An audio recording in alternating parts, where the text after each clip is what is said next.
नमस्कार, मी राजेश देशपांडे. श्रीनिवास नार्वेकर यांच्या चला वाचूया या उपक्रमाअंतर्गत मी एक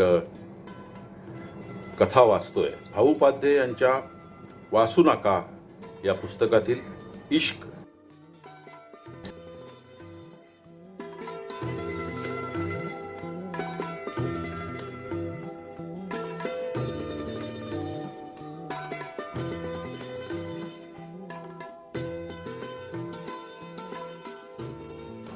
ओक्या, मामूची दणकट हाक. माझे काळी चरकले. वळून पाहिले तो मामू वाल्या कोळ्याप्रमाणे उभा.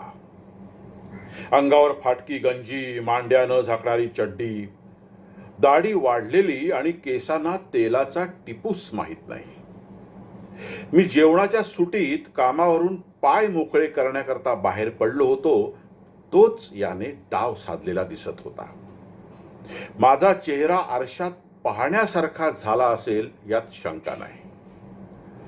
स्वतःला सावरत मी मामूकडे पाहत राहिलो होतो. त्याने अद्याप माझ्या तोंडामध्ये लगावली कशी नाही याचे आश्चर्य मनात घुमारू लागले होते.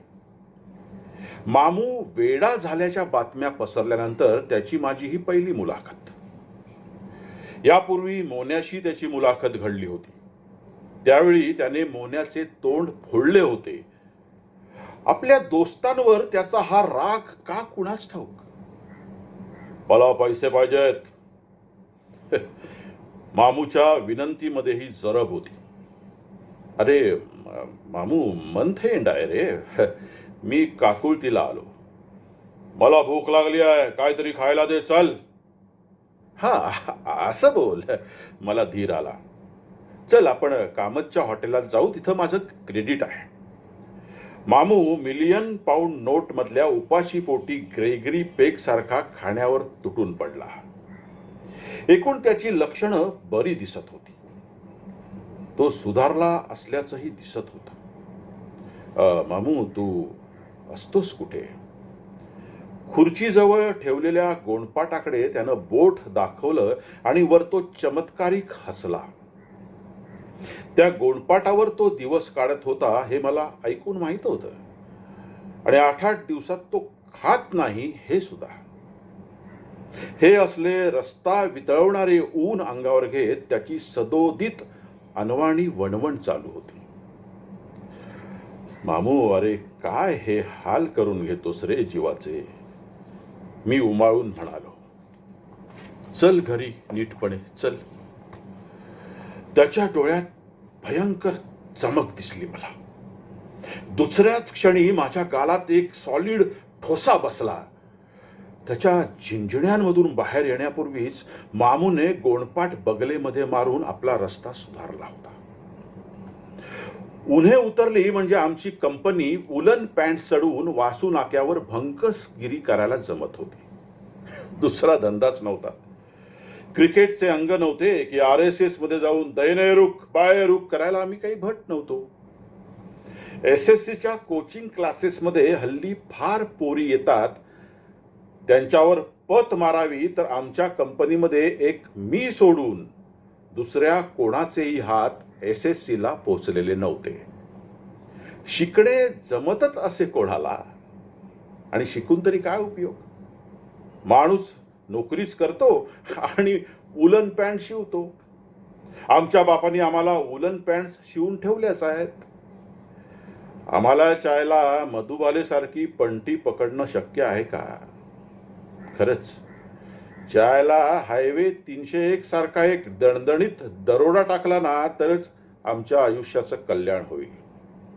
चाना दो तूर्त भंकसगिरी करूनच वाल पाखाडीमधल्या कुठल्याही ड्युटीचा आसरा झाला तरी पुरे. आमच्या कंपनीत एक जण मात्र खरा हिरो होता, तो म्हणजे मामू. आम्ही त्याला ग्रेगरी पेक म्हणत होतो. खरोखरच तो हॉलिवूडमध्ये खपून जाण्यासारखा होता. सगळ्या वाल पाखाडीमधल्या पोरी त्याच्यावर तुटून पडत होत्या ना. त्याने पण एकेकीला फिरवायला कमी केलेली नव्हती. पोरीनाच खाच, त्याला तो तरी काय करणार. टेरी परेरा कसली पणती होती. वाल पाखाडीमधली पोरं नुसती मरत होती तिच्यावर. पण साल्या मामूवरती आशिक झाली आणि आपला धर्म पण सोडायला तयार झाली. पण मामूनं स्वतःहून कधी कोटच्याही पोरीची छेड काढली नाही. तो वारकऱ्याप्रमाणे तोंडामध्ये थपडा लगावून म्हणे, वाल पाखाडीतल्या बायका म्हणजे आपल्या आया बहिणी रे बाबानो, आया बहिणी. एकदा माहीम बाजारच्या विशा दादानं डाफ्याच्या बहिणीचा पदर ओढला. त्यावेळी मामूनं त्याला काय घुमवलं होतं. विशा दादाचा कान धरून मामू डाफ्याकडे घेऊन आला आणि त्याला डाफ्याच्या बहिणीसमोर नाक घासायला लावलं होतं. मामू म्हणजे दुसऱ्या एरियामधल्या लोकांना टेरर होता, टेरर. मामूचं आणि भानूचं सूत केव्हापासून जुळलं हे सांगणं कठीण आहे. म्हणजे कालपर्यंत मामूची दर भाऊबीजेला भानूला ब्लाऊज पीसची ओवाळणी ठरलेली होती. भानूवर कोणत्याही मवाल्याने नजर फिरवली तर पुण्यातील संस्कृती रक्षकाप्रमाणे त्या मवाल्याची हाडे मऊ केली होती.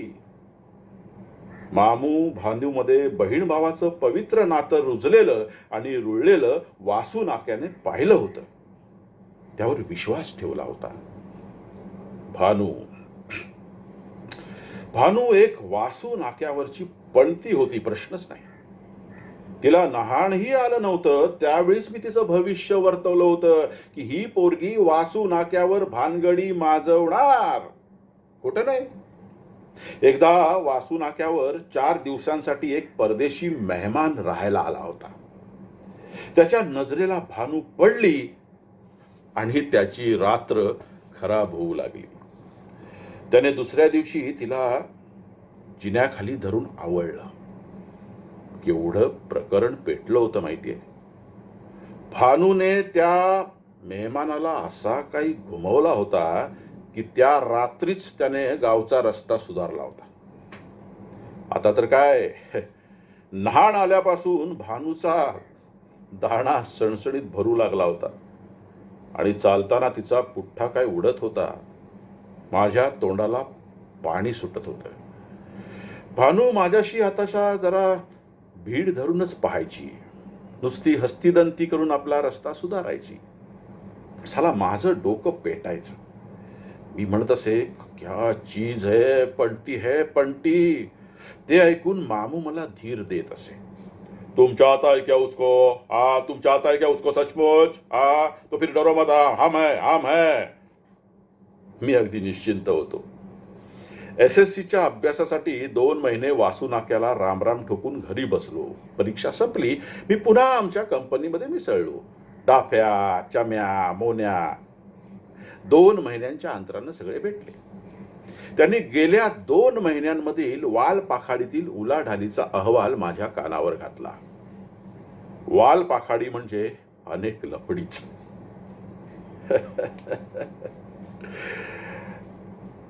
डाफ्या, चम्या, मोन्या म्हणजे गेस्टॅप. पोरींच्या चारित्र्याविषयी मन विटून जाईल इतके भयंकर किस्से त्यांच्या तोंडून ऐकावेत आणि मग म्हणावे, चायला यापेक्षा रंडीबाजी बरी रे बाबा.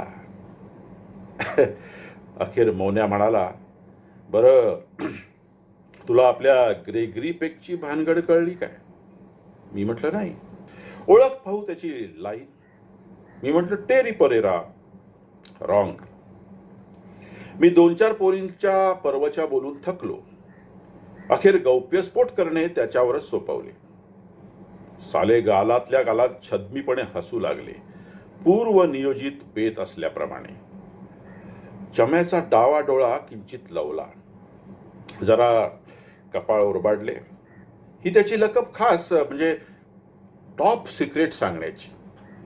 त्याला ना म्हणजे भांचोत आपला मामू भानूलाच फिरवतो रे, म्हणजे स्वतःच्या सख्या बहिणीलाच.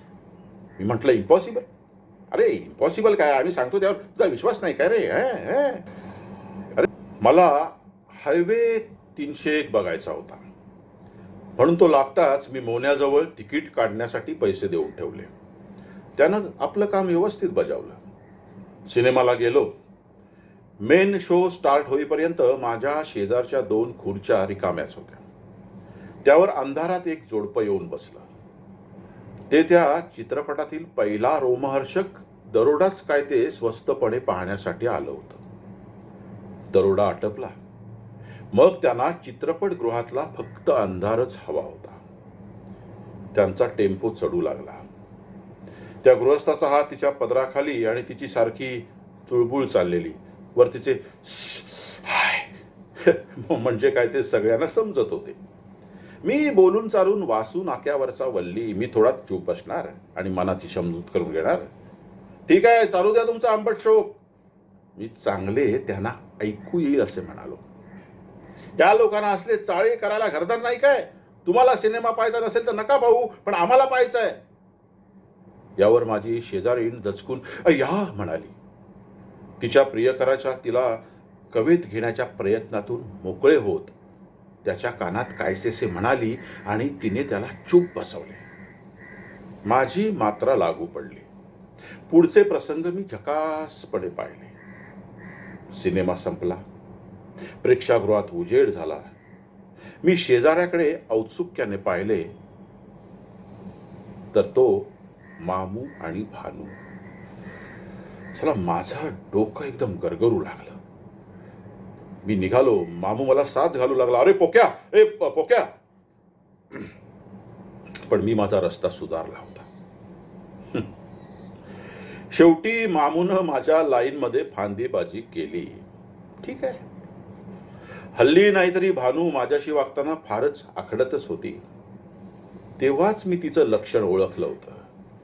समोर आली ना की नुसती हसून कटत असे.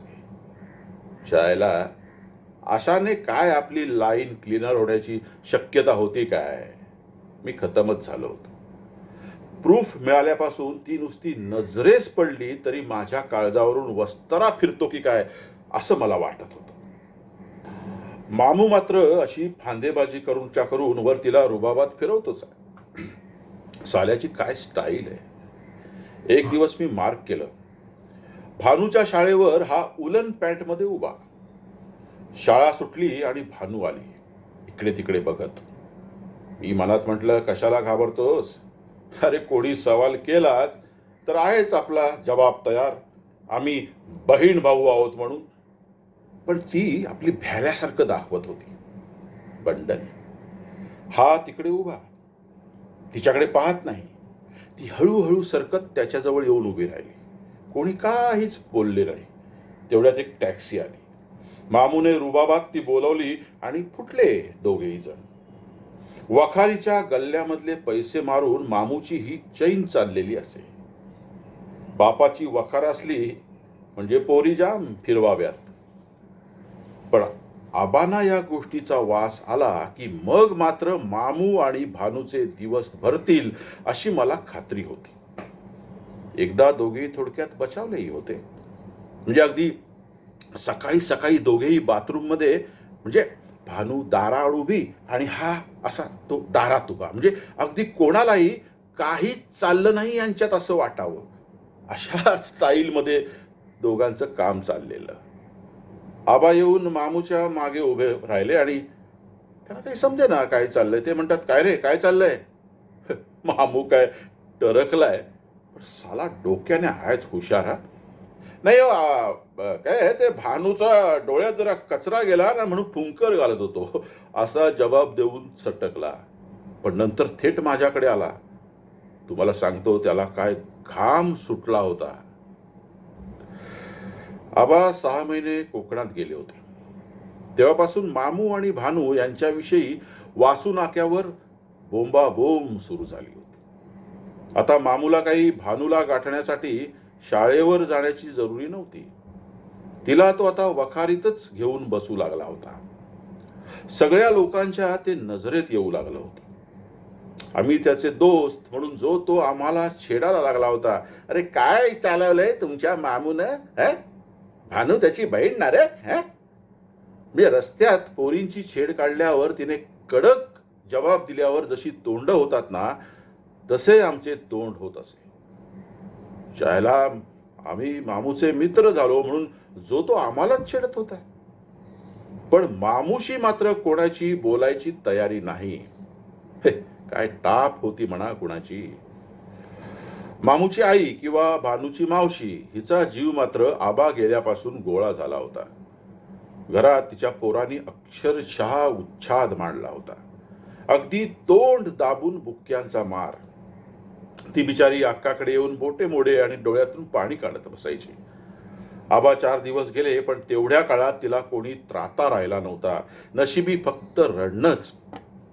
म्हणायची, काय सांगू हो अक्काबाई, आता बोलियाचा काय आणि करियाचा काय. ह्या माझ्या पोरावनी अगदी नाव काढला हो कुलाचा. मावशीचा अपत्य झाला म्हणून काय, तुम्ही लहानपणापासून एकत्र रवलेत म्हणजे तुमचा बहीण भावाचा नाता जुळला का नाही.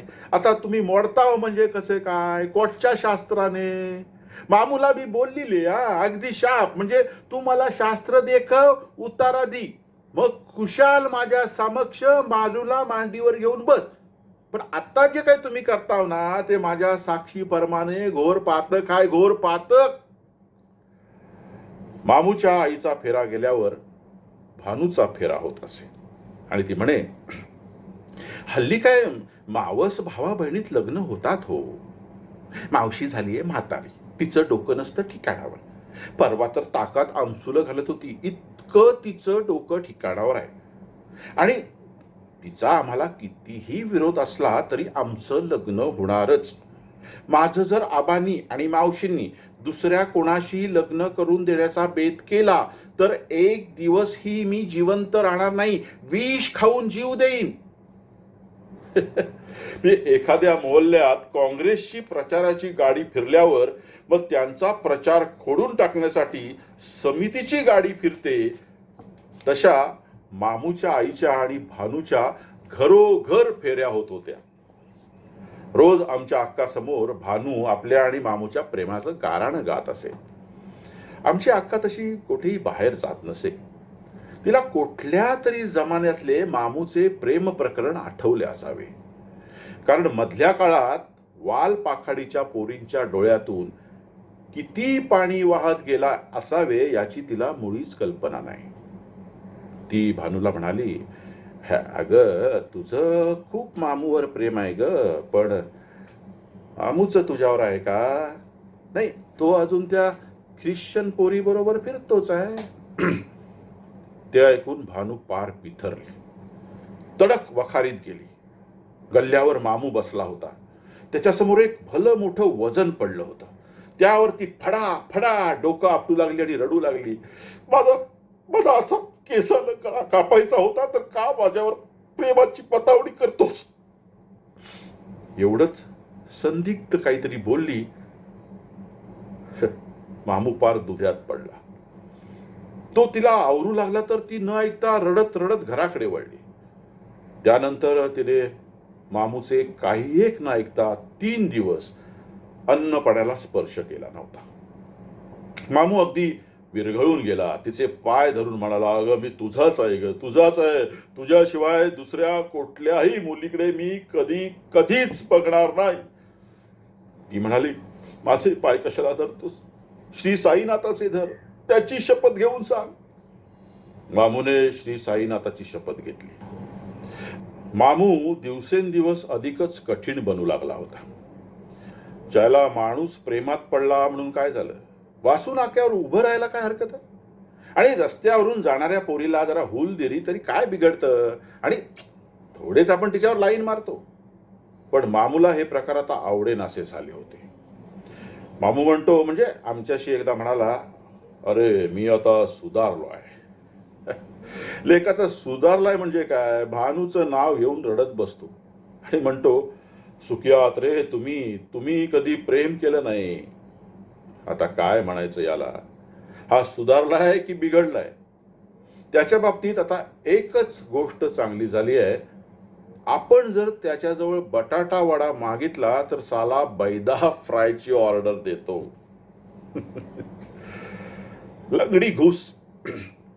लंगडी घुस उर्फ प्रेमा नाचरे हिच्या लग्नाच्या वेळेस आम्ही मामूची फिरकी ताणायला आयडिया काढली. प्रेमा नाचरेचा धीर दिसायला भलता चिकना होता. मी लंगड्या घुशीला आयडिया दिली, हे बघ, तुझं लग्न झालं ग, पण तुझी मैत्रीण मागं राहिली ना. तर ती म्हणाली, पण ती मामू बरोबर तर फिरत असते ना, तुला काय वाटतं तिचं मामू बरोबर लग्न होईल? नाही, पण ती म्हणते ना, करीन तर मामूशीच लग्न करीन. अगं जा, आबा असताना तू काय गोष्ट करतेस? हे बघ, मी तुला एक आयडिया देतो. भानूचं चांगलं व्हावं ही जशी तुझी इच्छा आहे तशी माझी इच्छा आहे. ती जितकी सुंदर आहे ना, तितकाच सुंदर वर तिला मिळालाच पाहिजे. माझं म्हणणं असं आहे की तुझे जे भावजी आहेत ना, तिला अगदी फिट्ट बसतील. तुला काय वाटतं? ती विचारात पडली. अमळशाने माझ्याशी सहमत झाली. मग ही आयडिया अंमलामध्ये कशी आणावी याची दुसरी आयडिया. मी म्हणालो, हे बघ, लग्नात तू तिला बिलकुल सोडू नकोस. सारखी तुझ्याजवळ बसवून ठेव आणि तुझे भावजी आले की त्यांची तिच्याशी पहिचान करून दे. लंगड्या खुशीने ही गोष्ट मनावर घेतली आणि ऐन लग्नाच्या दिवशी व्यवस्थित पार पाडली. तिचा धीर आणि भानू बोलू लागले. जेवणाची पंगत बसली. त्यावेळी भानू त्याला लाडवाचा आग्रह करू लागली. त्याने भानूला दुसऱ्या दिवशी मटणाच्या जेवणाचं आमंत्रण दिलं. आम्ही इकडे मामूची फिरकी ताणतच होतो. पोरींच्या जातीचे काही सांगता येत नाही आणि तिचा एकदा दाणा हल्ला ना की अगदी पतिव्रता सुद्धा वाटेल त्याला धरते वगैरे वगैरे. मामूचा निकाल पटला. त्याच्यावर भानू प्राणापेक्षाही प्रेम करते याची त्याला खात्री होती. त्याला टेरी परेरा बरोबर बोलताना पाहिले म्हणून भानूने 3 दिवस अन्न सत्याग्रह करून त्याचे हृदय परिवर्तन घडवून आणले होते. तीच भानू आज थोडासा सरस पोरगा दिसतात त्याच्या मागे धावली, त्याच्यावर आशक झाली. पण मामूचे तिच्यावर प्राणापेक्षा प्रेम होते ना. भानूने त्याला सोडले तर आता त्याला एकट्याला जगून तरी काय करायचे होते. त्याने भानूसाठी टेरी परेराला सोडलं. कित्येक पोरी त्याच्या मागे लागल्या होत्या. त्यांना लाथ मारली आणि आपले आयुष्य फक्त भानूला अर्पण केले, फक्त भानूला. मामू रात्री बारक्याच्या झोपडीतून पावशेर झोपून आला. त्याचे पाय चुकत होते, इतकी त्याला चढली होती. गडी सरळ बहादर टेरेसचे 4 मजले चढून वर गच्चीवर गेला आणि तिथून रस्त्यावर उडी मारू लागला. आम्ही पाळतीवर होतोच. त्याला आम्ही सावरले पण तो काही ऐकायला तयार नाही. मी जीव देतो, मला जीव द्यायचा आहे, त्याचे सारखे ओरडणे. शेवटी मी त्याला उतारा दिला, साल्या आता आमचं ऐकलं नाहीस तर पोलिसला घेऊन येतो. बहुतेक त्या क्षणी त्याची खाडकन उतरली असावी. शहाणा होऊन तो आमच्याबरोबर खाली उतरू लागला. उतरताना त्याचे पाय चुकत नव्हते, परंतु तो ओक्साबोक्षी रडत मात्र होता. एक दिवस मध्यरात्रीसच वासू नाक्यावर बोंब उठली. माझ्या नावानं चम्या शंक करीत दार ठोकू लागला. कसली आग लागली आहे हे पाहण्यासाठी मी दार उघडतो न उघडतो तो चम्याने मला बोटानं दाबलं आणि बरोबर चढण्यास सांगितलं. काही न बोलता आम्ही अंधारामध्ये अंमळ चालत होतो. मग जन्या म्हणाला, चायला मामू आबाना मुद्दे मला सकट गावला रे. मी डोळे चोळले आणि म्हणालो, काय म्हणतोस काय? हो रे भडव्या, अरे रात्री आभा वखारीत घुसले आणि साले मामू आणि भानू अल्लात त्यांच्या हातात, म्हणजे एखाद्या वाघाच्या तोंडात शेळी मिळावी तसं. मग काय झालं? मग काय व्हायचं? आबानी वखारीतलं एक लाकूड उचललं आणि घातलं दोघांच्या पाठीत. हे मार मार मारलं दोघांना. जीव वालभर राहिला नसेल रे दोघांचा. जायला मी हे ऐकून शहारलो. झोप उडवून लावणारी बातमी होती ती. मी थक्कच झालो होतो. यापुढे काय होतं याकडे माझं लक्ष लागून राहिलं होतं. या प्रकारानंतर आबांच्या हातात सारा कारभार गेला. त्यांनी प्रथम आम्हाला वासू नाक्यावर उभं राहण्यास बंदी केली. आम्ही उभे राहत नव्हतोच म्हणा, पण एवढा प्रकार झाल्यावर काय छाती होती आमची वासू नाक्यावर उभं राहण्याची. आबांचं दुसरं पाऊल म्हणजे त्यांनी एका दिवसात भानूची मालवणला रवानगी केली. तिथे एका चाकरमान्याशी तिचं लग्न जुळवण्याची चक्रे जोरात फिरू लागली होती. प्रश्न होता तो मामूचा. त्याच्या दिलाचे खरोखरीच 1000 तुकडे झाले असतील. नाही, याबद्दल मला मुळीच संदेह राहिला नव्हता. बिचारा भानूवर खरोखरीच प्राणापेक्षा जास्त प्रेम करीत होता. केवळ ती एका परपुरुषाबरोबर बोलली एवढं ऐकून हृदयाला धक्का बसून आत्महत्या करायला निघालेला हा माणूस आता भानू त्याला कायमची अंतरली होती. कसा बरं सहन करील तो हे सगळं? हा दारुण वियोग कसा सहन करील? या प्रकारानंतर मामू आम्हाला कधी दिसला नाही. कधी तो घराबाहेर पडलाच नाही.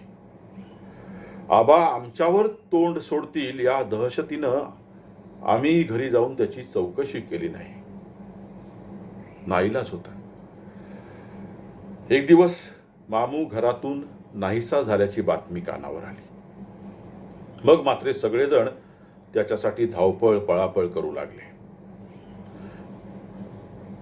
भानू मिळाली नाही म्हणून ह्या गृहस्थाने जीवाचं बरं वाईट तर करून घेतलं नाही ना, हा आणखी एक आमच्या जीवाला घोर लागला होता. मामूचा तलाश काढण्यासाठी जेवढे काही प्रयत्न करायचे असतात ते आम्ही केले, पण व्यर्थ. 6 महिने उलटले. अचानक एक दिवस मामूस मोन्याला दिसला. भर दुपारी समुद्रावर भडंगासारखा फिरत होता. अंगावर फाटकी गंजी आणि तोकडी चड्डी, केसांना तेलाचा टिपूस नाही, दाढी तोंडावर पसरलेली. त्याने कित्येक दिवसात आंघोळ केली नव्हती. पोटात काही घेतलं नव्हतं. मोन्या त्याची भयानक मूर्ती पाहून हबकूनच गेला क्षणभर.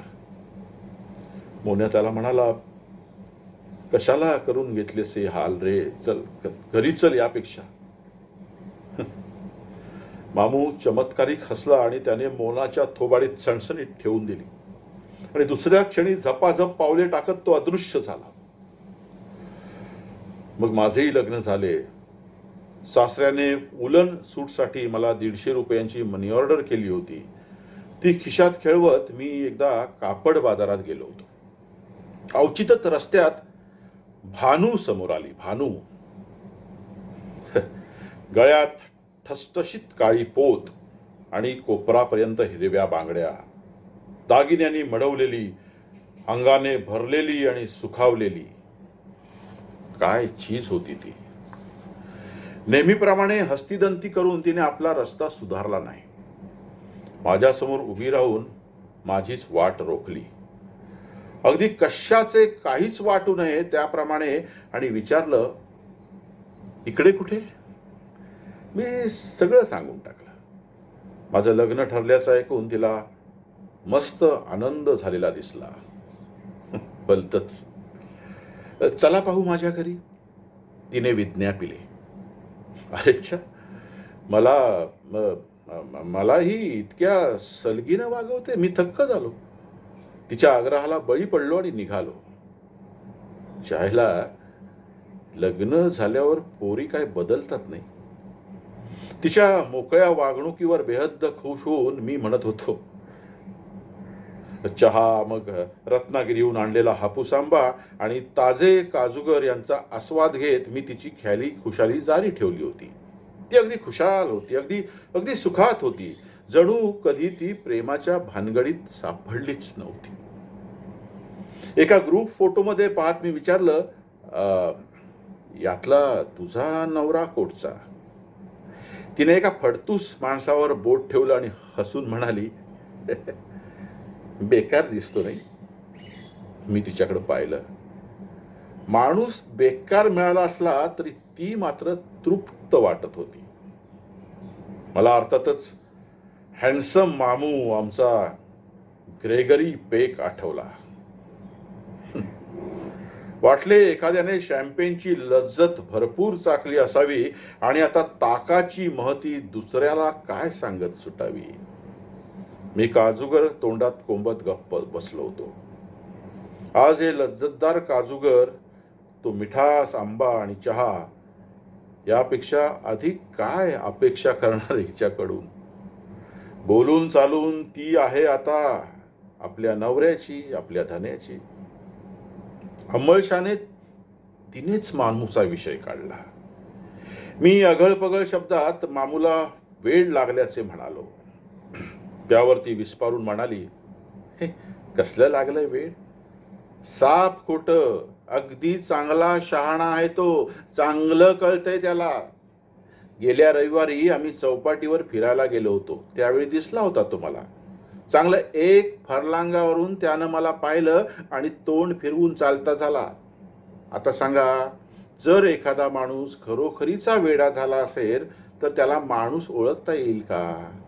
त्यात सुद्धा कोटच्या माणसाला कसं टाळायचं हे समजेल का? म्हणजे तो शहाणाच आहे, त्याला चांगलंच समजतंय. आपण एखाद्याला वेड केव्हा म्हणतो? हं? त्याला स्वतःची शुद्ध नसते, तो दगड मारत फिरतो, काय खावं काय नाही त्याला कळत नाही, माती देखील खातो, तेव्हाच की नाही. आता त्या मामूला भूक लागली म्हणजे आपल्याला दोस्तांना कसं गाठावं आणि रुपयाला कटवावं हे चांगलं कळतं, हे मला माहित आहे. मी गप्प होतो, ऐकत होतो. जरा थांबून ती म्हणाली, "मी खरं सांगू का, तुम्ही वर्तमानपत्रात ती जाहिरात वाचली का? म्हणे बदलापूरला एक बुवा आहे, त्याच्याकडे ना कसला तरी अंगारा मिळतो आणि जी व्यक्ती तुम्हाला वश व्हावी अशी इच्छा असेल त्याला जर तो अंगारा लावला तर ती व्यक्ती तुमच्यावर वश होते."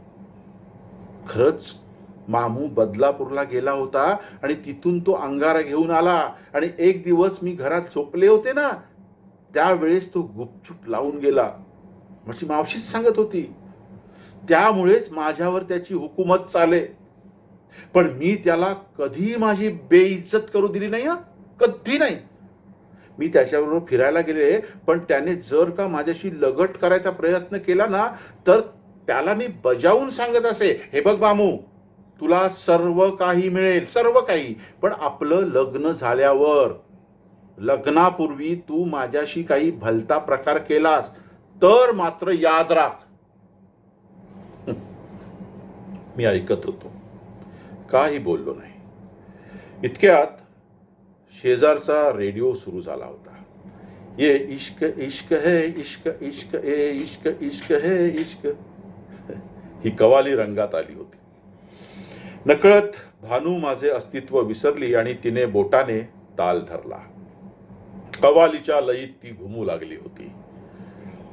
मी निघालो. हातानेच सलाम ठोकून मी तिचं घर सोडलं. चालता चालता तिची कैफियत मला आठवू लागली. छायला मला हसूच आवरेना. भानू आणि मामू.